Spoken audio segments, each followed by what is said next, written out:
A lonely widow helped a lost child find her parents, unknowingly reuniting with her own long-lost granddaughter. This thought echoed through Margaret Winter's mind later, but in the moment, she was simply a 72-year-old woman sitting alone on a park bench, watching autumn leaves spiral down like memories she couldn't quite catch. The park had been Margaret's sanctuary for nearly 5 years now, ever since Thomas had passed. 5 years of empty rooms and conversations with photographs. 5 years of cooking meals for one, and falling asleep to the ticking of the grandfather clock that had once seemed so comforting, but now merely counted the seconds of her solitude.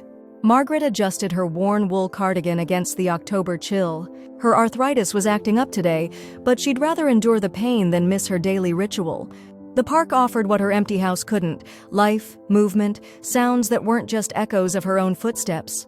She watched young mothers pushing strollers, joggers with determined expressions, and couples walking hand in hand. Margaret's eyes lingered on a father teaching his young son to ride a bicycle, his hands steady on the back of the seat until the perfect moment when he let go, allowing the child to pedal forward on his own. The boy's triumphant laugh carried across the park. Margaret's lips curved into a smile, though her eyes remained sad. "I wish you could have seen him ride, Thomas," she whispered. "He reminds me of—" She couldn't finish the sentence. Even after all these years, speaking of Michael was like pressing on a bruise that never fully healed. Her son, her only child, lost to her not through death but through words that couldn't be unsaid, through a rift that had grown too wide to cross. 28 years since he'd walked out of her life. 28 years of birthdays with no calls, holidays with empty chairs, and a grandchild she'd never met. Emma, the little girl would be, Margaret calculated quickly, almost 8 now. A child she knew only from the single photograph Michael's wife had sent shortly after the birth, before communication ceased entirely. A sharp gust of wind scattered the remaining crumbs from Margaret's lunch, sending the nearby pigeons into a fluttering panic. It was getting colder. Time to head home. She gathered her things slowly, in no particular hurry to return to her silent house on Maple Street. That's when she heard it. A soft, hiccuping sob coming from behind the large oak tree to her right. Margaret paused, her handbag halfway to her shoulder. The sound came again, unmistakably the cry of a child trying very hard not to be heard. She hesitated only a moment before setting her bag back down and walking toward the tree, her movements slow but purposeful. "Hello?" Margaret called softly. "Is someone there?" The crying stopped abruptly. Margaret rounded the massive trunk to find a small girl huddled against the rough bark, knees pulled to her chest. She couldn't have been more than 7 or 8, with copper-colored hair falling in tangled waves around a tear-streaked face. The child wore a purple coat that was too thin for the weather, jeans with a tear at one knee, and mismatched sneakers, one blue, one pink. "Oh, sweetheart," Margaret said, her voice gentle. "Are you all right?" The girl looked up, and Margaret felt something catch in her chest. Those eyes, green with flecks of gold around the pupils, so familiar it made her breath hitch. The child shook her head, fresh tears spilling down her freckled cheeks. "I can't find my mom and dad," she whispered, her voice wavering. "We were feeding the ducks and I saw a squirrel, and I wanted to give him my bread too, but now I can't find them." Margaret lowered herself carefully to the ground beside the child, her joints protesting. She dug into her pocket and produced a neatly folded handkerchief. Thomas had always insisted on real cloth ones, and offered it to the girl. "Here you go, dear. My name is Margaret. What's yours?" The child took the handkerchief, studying the embroidered M.W. in the corner before wiping her eyes. "Emma," she said. "Emma Winters." The world seemed to tilt beneath Margaret. Winters, her last name. Michael's last name. Emma, her granddaughter's name. It couldn't possibly be, could it? The park suddenly felt too bright, too loud, the air too thin. "Emma Winters," Margaret repeated, trying to keep her voice steady. "That's a lovely name. Do you live near here, Emma?" The girl shook her head. "We're visiting my aunt. We live in Connecticut." She pronounced it carefully, as if it were an accomplishment to remember the word. "Do you know where my mom and dad are?" Margaret's mind raced. Connecticut. Michael had moved to Connecticut after the fight, after she'd said those terrible things about his choice to marry Lily. She forced herself to focus on the frightened child before her, pushing aside the impossible coincidence. Many people had the surname Winters. Many little girls were named Emma. "I don't know where they are right now," Margaret said gently, "but I promise we'll find them. They must be very worried about you." Emma's lower lip trembled. Dad said to stay in one place if I ever got lost. But I don't remember which place. Margaret smiled. That's very good advice. And you know what? This big oak tree is an excellent place to wait. It's the tallest tree in the park. Easy to spot. Why don't we sit here together, and I'll help you watch for your parents? The girl nodded, seeming relieved to have an adult taking charge. Margaret settled more comfortably against the tree, wincing slightly as her back protested.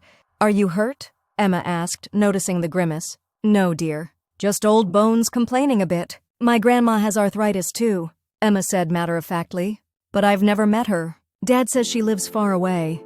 Margaret's heart lurched painfully in her chest.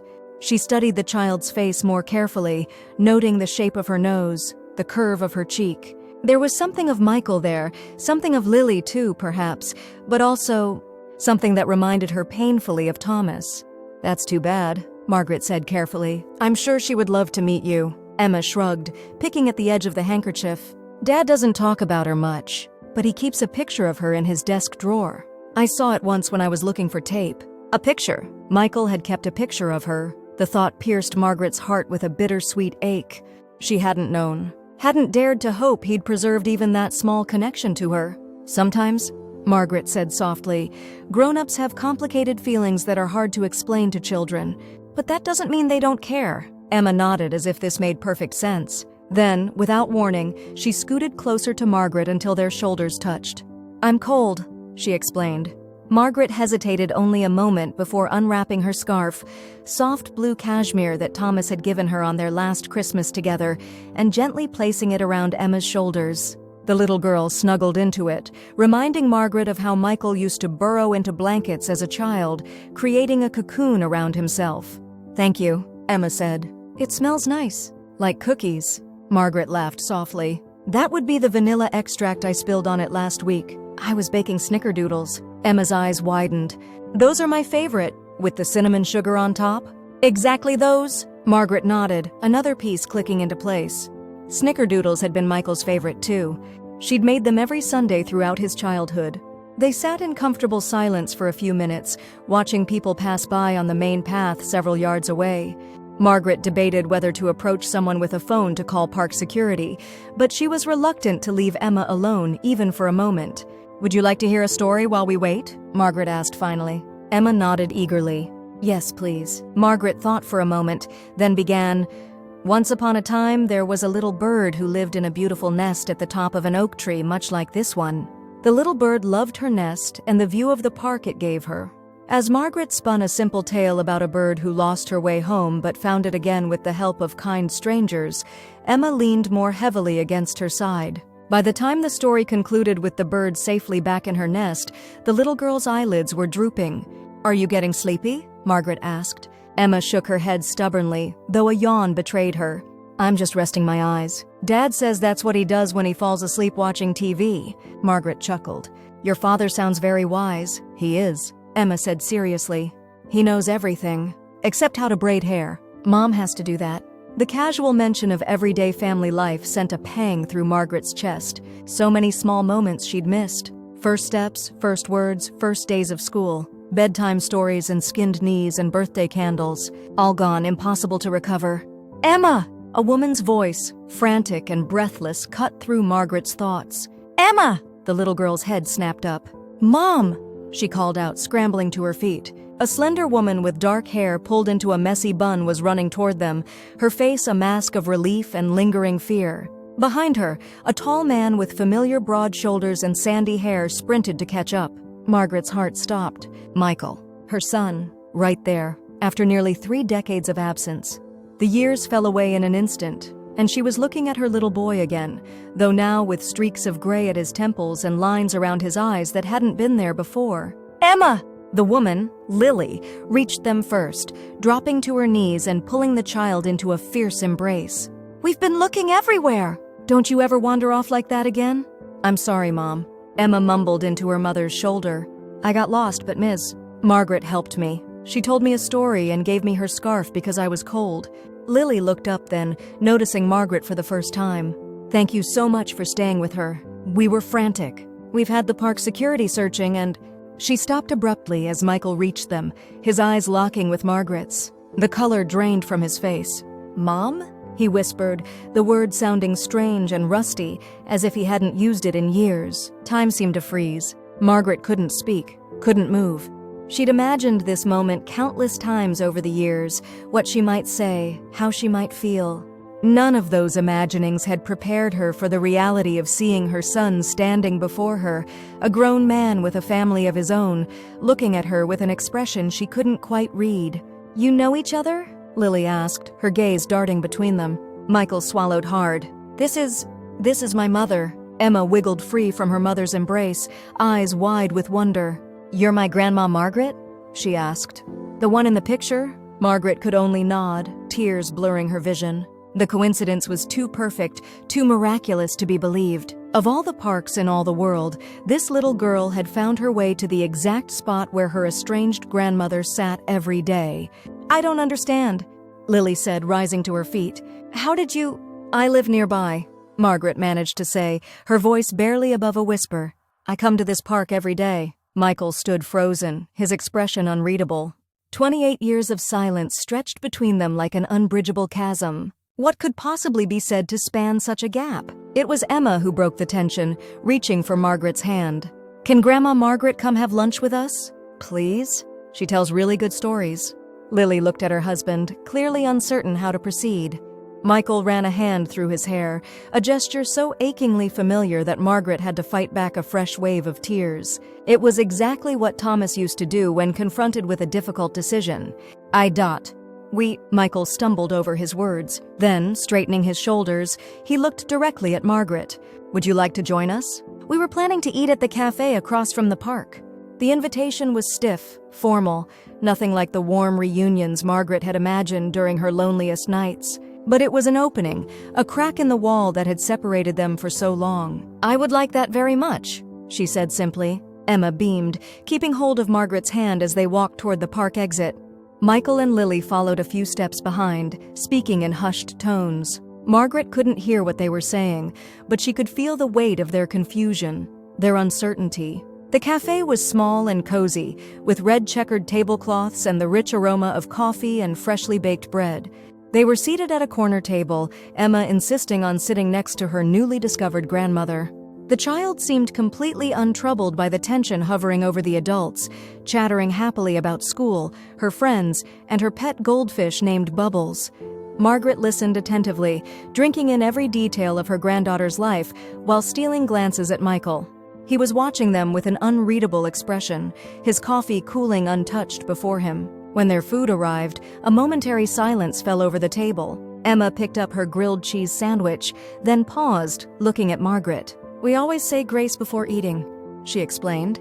"Will you hold my hand?" Margaret nodded, her throat tight with emotion. Emma extended her other hand to her father, who hesitantly completed the circle by taking Margaret's free hand.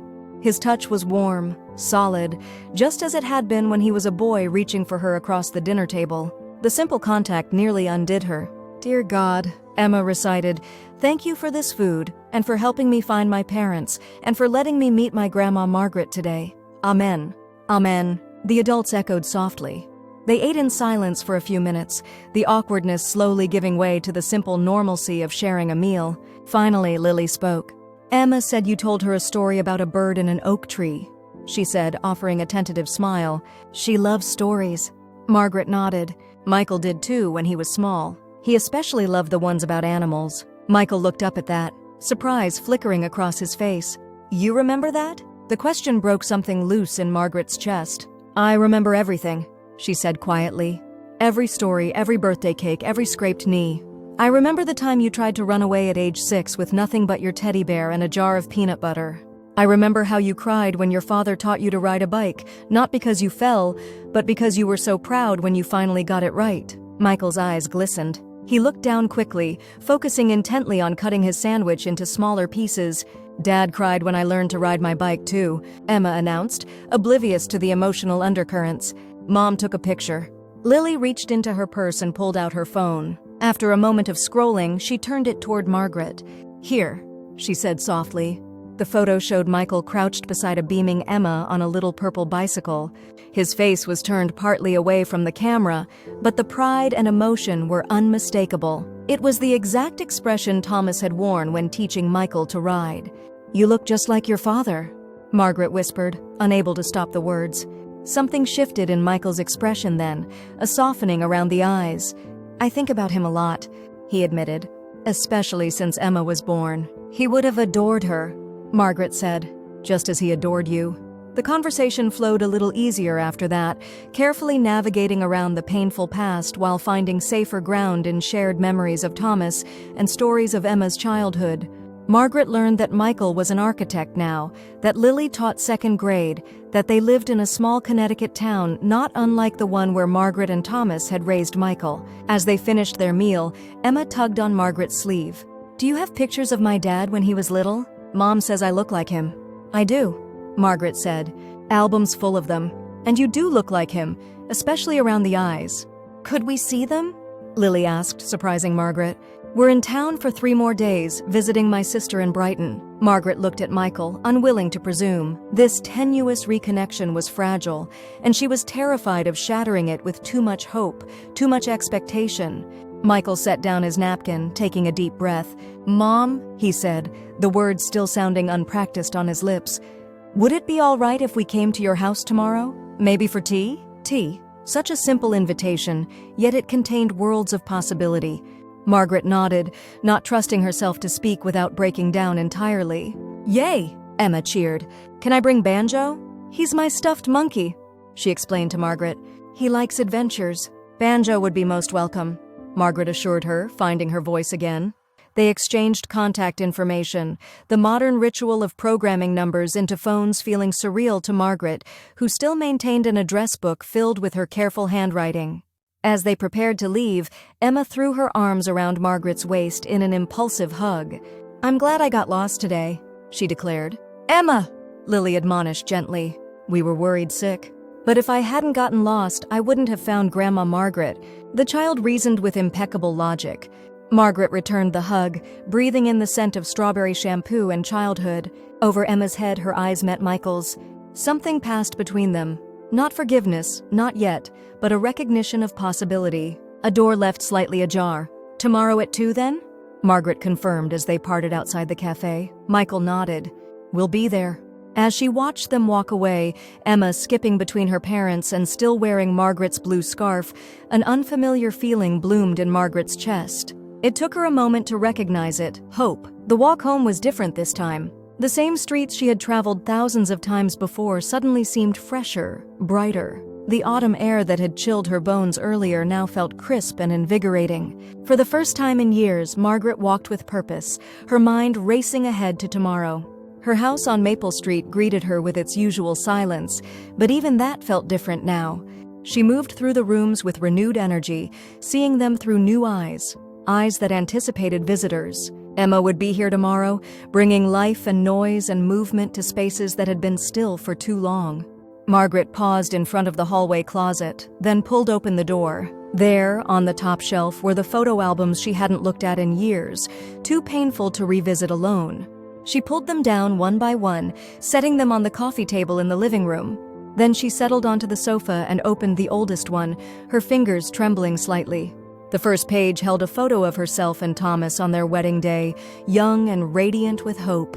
The second showed them in front of their first house, Margaret visibly pregnant with Michael. Page after page chronicled a life she had lived and loved. Michael's first steps, his first day of school, family vacations, Christmas mornings, ordinary moments made extraordinary by love. And then came the later pages, the ones where Michael's smile began to tighten, where the distance between them became visible even in photographs. The last picture in the final album was from his college graduation.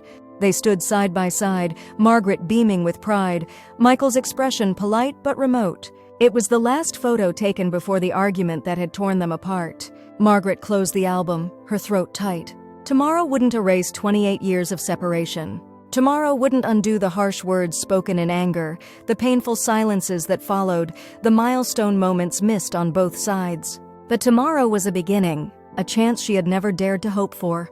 She rose and moved to the kitchen, mentally cataloging what she would need. Tea, certainly, and cookies, snickerdoodles for Emma. Perhaps Thomas's special hot chocolate recipe as well. The forecast called for rain, and hot chocolate had always been Michael's comfort on rainy days. For the first time in years, Margaret pulled out her recipe cards without feeling the ache of cooking for one. For the first time since Thomas died, she moved through her kitchen with a sense of purpose that went beyond mere sustenance. Tomorrow, there would be voices in this house again. Tomorrow, there would be family. As she gathered ingredients, Margaret realized she was humming, an old lullaby she used to sing to Michael. The tune came back to her effortlessly, as if it had been waiting all these years to be remembered. Outside, the first few raindrops began to fall, pattering against the kitchen window. Margaret paused, flour-dusted hands resting on the counter, and watched the rain transform her garden into a place of shadow and reflection. For so long, rainy days had felt like the universe mirroring her loneliness. Today, the rain felt like renewal. "You'd be so happy, Thomas," she whispered to the empty kitchen. "They're coming home."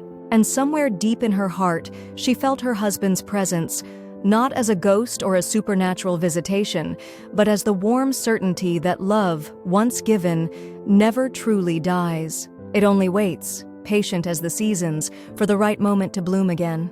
The next morning dawned gray and drizzly, but Margaret was awake before her alarm, moving through her house with nervous energy. She dusted surfaces that had been cleaned just days before, rearranged throw pillows, and fretted over whether the living room was too formal, too stiff for a child's visit. By 1 o'clock, the house was filled with the aroma of fresh-baked cookies and brewing tea. Margaret had changed her outfit 3 times before settling on a soft lavender sweater that Thomas had always said brought out the color in her eyes. She'd even applied a touch of lipstick, something she rarely bothered with these days. At precisely 1:58, the doorbell rang. Margaret's heart leapt to her throat. She smoothed her hands over her skirt, took a deep breath, and went to answer the door. They stood on her porch, huddled under a large black umbrella, Michael, Lily, and Emma, who was clutching a bedraggled stuffed monkey that had clearly been well loved. For a moment, no one moved. Then Emma darted forward, slipping under Margaret's arm. "We're here, Grandma Margaret," she announced, as if heralding a royal arrival. "And this is Banjo." Her enthusiasm broke the tension. Margaret smiled, stepping back to welcome them all inside. "Please, come in out of the rain." They entered awkwardly, the adults murmuring polite greetings while Emma immediately began exploring, her curious eyes taking in every detail of Margaret's home. She stopped in front of a photograph on the wall, a family portrait taken when Michael was about her age. "Is that my dad?" she asked, pointing. Margaret nodded, coming to stand beside her. "Yes, that's your father when he was 8 years old." Michael approached slowly, studying the photograph as if seeing it for the first time. "I remember that day," he said quietly. "Dad kept making jokes to get me to smile for the camera. You were missing your 2 front teeth," Margaret recalled. "You were so self-conscious about it, but Thomas said it made you look distinguished." A ghost of a smile touched Michael's lips. He would say that. The moment hung between them, fragile as spun glass. Then Emma tugged at Margaret's hand. "I smell cookies." "Snickerdoodles," Margaret confirmed. "Your favorite, I believe?" Emma's eyes widened. "You remembered." They moved to the kitchen, where Margaret had set out her best china teacups alongside more practical mugs and a colorful plastic cup she'd unearthed from the back of a cabinet, a relic from Michael's childhood that she hadn't been able to part with. "That's my old cup," Michael said, surprise evident in his voice. "You kept it all these years." Margaret busied herself with pouring tea to hide her emotion. "I kept everything," she said simply. They settled around the kitchen table, Emma happily dunking cookies into hot chocolate while the adults sipped tea and maintained a careful conversation about neutral topics: the weather, the neighborhood, how it had changed over the years. It was stilted but civil, each of them feeling their way forward with caution. "I brought something," Lily said suddenly, reaching into her purse. She pulled out a small photo album. "These are pictures of Emma, from birth until now. I thought you might like to see them." The simple gesture nearly undid Margaret completely. She accepted the album with trembling hands, opening it to find a tiny newborn Emma, red-faced and swaddled in a hospital blanket. "She was 3 weeks early," Lily explained. "So impatient to meet the world. Just like her father," Margaret murmured, turning the pages slowly. "Michael was 2 weeks early. Thomas always said he couldn't wait to start arguing with us." Michael made a sound that might have been a suppressed laugh. "I wasn't that bad." "You were worse," Margaret said, daring to tease him. "You had opinions about everything from the moment you could speak." "Still does," Lily confirmed with a small smile. They continued through the album together, Lily and Michael providing commentary for each photo: first steps, first birthday, first day of preschool, Christmas mornings and summer vacations, a life Margaret had missed, presented to her now as a precious gift. When they reached the final page, Emma announced, "There's more at home. We could send you pictures on the computer." "I'd like that very much," Margaret said. A silence fell over the table, but it was different now, less tense, more thoughtful. Finally, Michael cleared his throat. "Mom," he began, his voice rough with emotion, "I've been thinking about what to say to you for the entire drive over. How to explain or apologize or, I don't know. Everything I come up with seems inadequate." Margaret set down her teacup carefully. "There's blame enough for both of us," she said quietly. "The things I said about Lily, about your choices. I was wrong, Michael. So terribly wrong." Lily reached across the table and, to Margaret's astonishment, covered her hand with her own. "We were all younger then," she said gently. "All capable of hurting each other in ways we didn't fully understand. I missed you," Michael admitted, the words seeming to surprise even him. "Every Christmas, every birthday. When Emma was born, I almost called 100 times. Why didn't you?"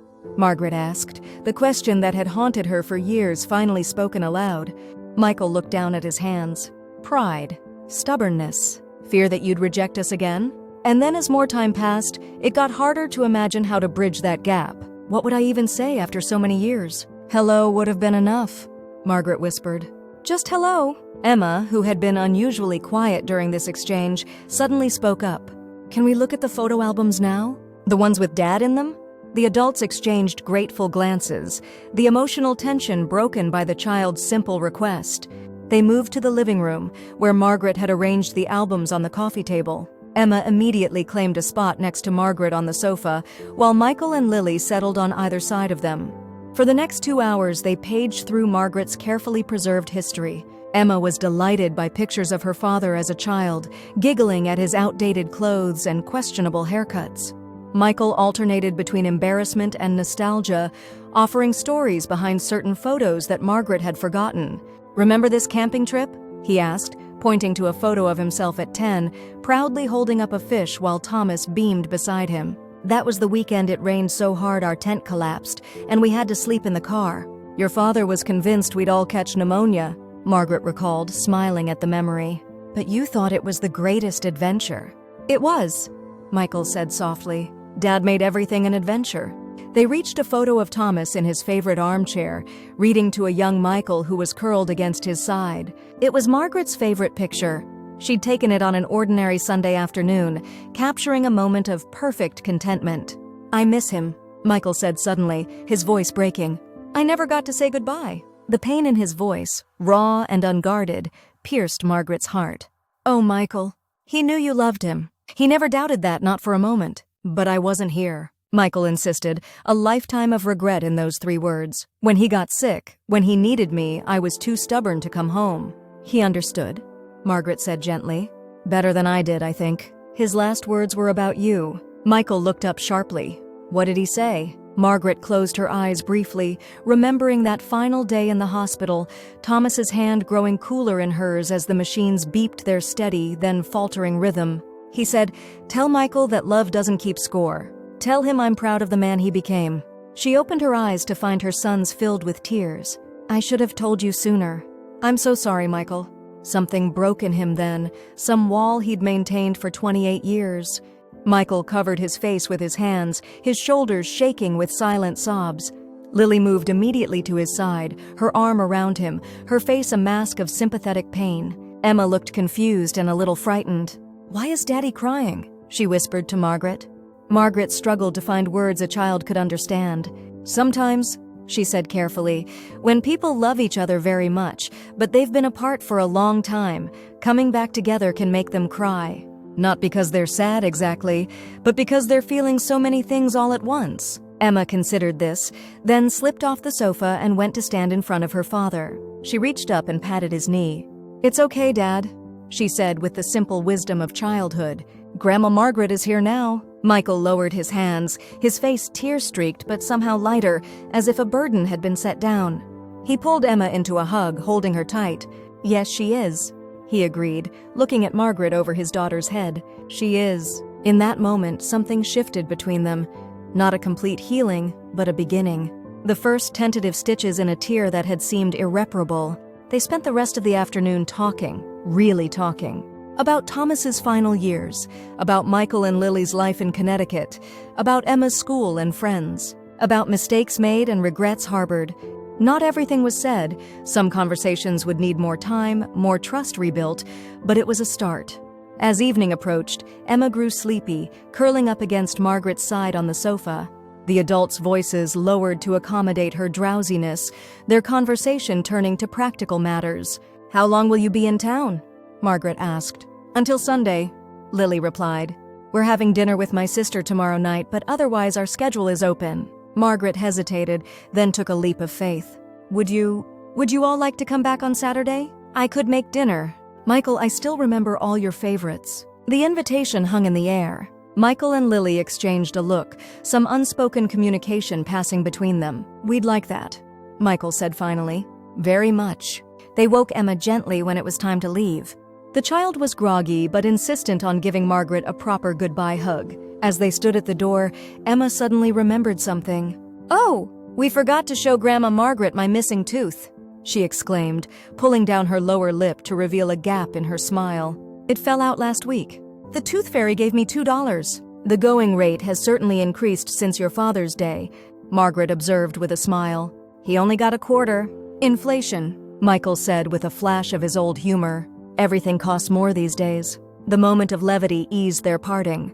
Promises were made for Saturday, goodbyes exchanged with less awkwardness than their greeting. As they walked to their car, Emma turned to wave one last time, and Margaret felt her heart swell with a joy she had almost forgotten was possible. After they left, the house felt different, still quiet but no longer empty. Margaret moved through the rooms, straightening cushions and gathering teacups, her mind replaying moments from the afternoon. Michael's tears, Lily's unexpected kindness, Emma's innocent acceptance. The rain had stopped, leaving the world washed clean and glistening. Margaret opened her back door and stepped onto the porch, breathing in the scent of wet earth and renewal. The garden Thomas had lovingly tended for decades stretched before her, neglected in recent years but still stubbornly alive. "I think I might plant those rose bushes after all, Thomas," she said aloud. "The ones you always wanted along the back fence." The evening air wrapped around her like an embrace, and Margaret found herself smiling into the gathering dusk. Tomorrow, she would go to the garden center. She would buy those rose bushes, and perhaps some spring bulbs as well. Emma might like to help plant them on Saturday after dinner. Plans. She was making plans again. Plans that extended beyond her daily routine of solitary meals and silent rooms. Plans that included family. The thought was both terrifying and exhilarating. There was so much lost time that could never be recovered, so many wounds that might never fully heal. This fragile reconnection might still falter under the weight of past hurts or future misunderstandings. But as Margaret stood in her garden, watching the last light fade from the sky, she felt something she hadn't experienced in years: the courage to hope, the willingness to risk her heart again. A lonely widow helped a lost child find her parents, unknowingly reuniting with her own long-lost granddaughter. The thought that had echoed through her mind earlier now returned with new meaning. Not just a coincidence, but perhaps a miracle. A second chance disguised as a simple act of kindness. Margaret wrapped her cardigan tighter around herself and smiled up at the emerging stars. "Thank you," she whispered, to Thomas, to fate, to whatever mysterious force had brought Emma to her park bench on this particular day. Then she turned and walked back into her house, leaving the door open just a crack, letting in the night air and the promise of tomorrow.